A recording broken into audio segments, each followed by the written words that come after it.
প্রবল শক্তিধর বলে যে কারো ওপর ঝাঁপিয়ে পড়া বীরত্ব নয়। যুদ্ধ এখন কেবল অস্ত্রের ঝনঝনানি আর বোমার মধ্যে সীমাবদ্ধ নয়। যুদ্ধ এখন যেমন কৌশল আর প্রযুক্তিগত বিষয়ে গিয়ে ঠেকেছে, তেমনি মানবতার প্রশ্নেও জবাবদিহিতার মঞ্চ তৈরি হয়েছে। গাজা যুদ্ধে যে কারণে ইসরায়েল কোনোদিনই জিততে পারবে না, সেটা নিয়ে একটি বিশ্লেষণধর্মী প্রতিবেদন প্রকাশ করেছে জনপ্রিয় গণমাধ্যম আল জাজিরা। 2023 সালে 7 অক্টোবর শুরু হওয়া যুদ্ধ এখন আর শুধু অস্ত্রের যুদ্ধ নয়, এটি এখন ছবি বা দৃশ্যের যুদ্ধও।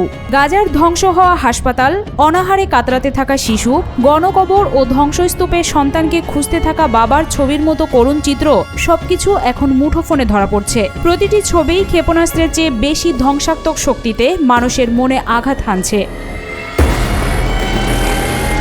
এসব তাজা ও জলজান্ত অডিও, ভিডিও ও স্থির ছবির প্রভাব প্রেস কনফারেন্স বা সরকারি ভাষণের চেয়ে অনেক বেশি।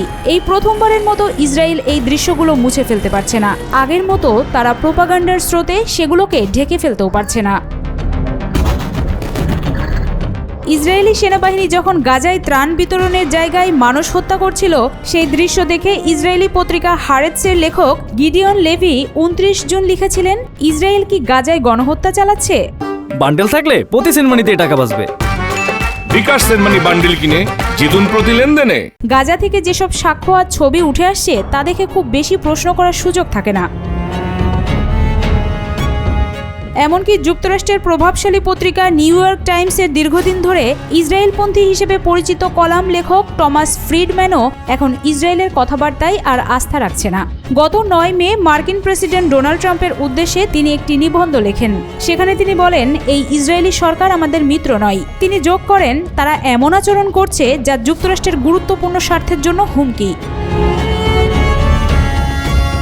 একসময় ইসরায়েলের গল্প বা ভাষ্যগুলোকে পশ্চিমা মিডিয়ার সম্পাদকীয় নীতিমালা আর ইতিহাসগত অপরাধবোধ রক্ষা করত, কিন্তু সামাজিক যোগাযোগ মাধ্যম আর স্মার্টফোনের কারণে এখন সেই রক্ষা কবচ ভেঙে গেছে।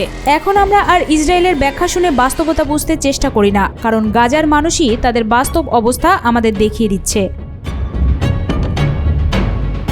যেসব অ্যাপে যেমন টিকটক, হোয়াটসঅ্যাপ, ইনস্টাগ্রাম, এক্স গাজার ধ্বংস, কাঁদতে থাকা শিশু বা ত্রাণের লাইনে মানুষকে গুলি করার ভিডিও ছড়াচ্ছে, সেসব অ্যাপ কিন্তু কোনো ঘটনার পেছনের ইতিহাস বা ব্যাখ্যা দেয় না। অ্যাপগুলো শুধু দেখে কোন ছবি বা ভিডিও সবচেয়ে বেশি মানুষ দেখছে, আর সেটাকেই বেশি ছড়িয়ে দেওয়া হয়।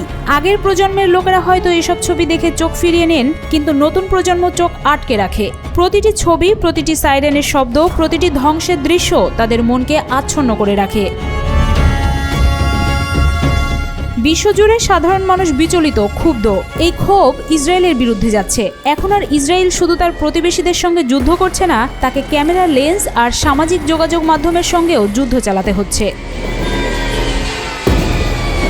এই ছবির যুদ্ধ বা ভিজুয়াল ওয়ারের মানসিক ধাক্কা ইসরায়েলি সমাজের ভেতরে গভীরভাবে প্রভাব ফেলছে। বহু বছর ধরে ইসরায়েলিরা নিজেদের বিশ্ববাসীর সামনে নির্যাতিত বা আঘাতপ্রাপ্ত জাতি হিসেবে দেখিয়ে এসেছে। এর মাধ্যমে তারা বিশ্ববাসীর সহানুভূতি কুড়িয়েছে। কিন্তু এখন প্রতিদিনের ভিডিওতে যখন ইসরায়েলিদের নির্বিচার বোমাবর্ষণ, গাজার ধ্বংসপ্রাপ্ত পাড়া মহল্লা আর হাড্ডিসার শিশুদের আর্তনাদ দেখা যাচ্ছে, তখন অনেক ইসরায়েলি গভীর নৈতিক সংকটে পড়ে যাচ্ছেন। তারা বুঝতে পারছেন বিশ্ব আর আগের মতো তাদের প্রতি সহানুভূতিশীল নয়। এখন ইসরায়েলের মধ্যপন্থী বা নিরপেক্ষ অবস্থানে থাকা অনেক মানুষও অস্বস্তি বোধ করছেন, কারণ গাজার বাস্তব অবস্থা সংবলিত ছবি ইসরায়েলের নৈতিক উচ্চতাকে ভেঙে দিচ্ছে। প্রথমবারের মতো ইসরায়েলি সমাজে কথাবার্তার মধ্যে ঢুকে পড়েছে এক নতুন ভয়। বিশ্ব এখন আমাদের কিভাবে দেখছে?